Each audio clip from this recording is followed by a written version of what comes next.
જો અમે બધા આ પેપર્સ પર અંગૂઠા મારી દીધા છે, અમારે રૂપિયાની સખત જરૂર છે. તમે પણ આ પેપર પર અંગૂઠા મારી દો ને, મારું આટલું માન રાખો ને.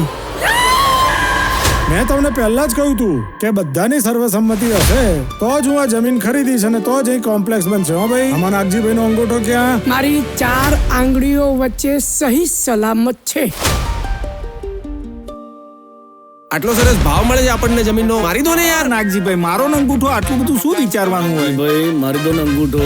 મારશે નાગજીભાઈ, અંગૂઠો મારશે. એક ફેંક મારીશ. નાગજીભાઈ, જો તમે આ પેપર્સ ઉપર અંગૂઠો મારી દો ને તો અમારા ભાગમાંથી તમને 1 લાખ રૂપિયા આપીશું.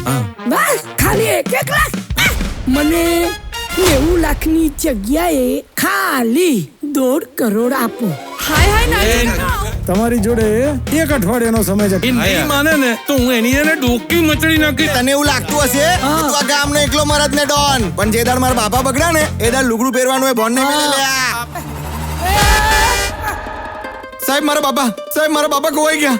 કઈ કરો ને સાહેબ, પ્લીઝ મારા બાપાને શોધી આપો ને. મારા બાપા ગઈકાલ રાતના ગયા છે, પાછા જ નથી આયા. કઈ કરો ને મેડમ પ્લીઝ. ખરેખર મેડમો મેં કઈ નથી કર્યું યાર, બોલો ને યાર. મારી અંગત મીટિંગ પછી જ નાગજીભાઈ ગાયબ છે. મેડમ એ મીટિંગ માટે આવેલા, અમારી સાથે મીટિંગ પણ કરી અને પછી મીટિંગ કરીને જતા રહ્યા.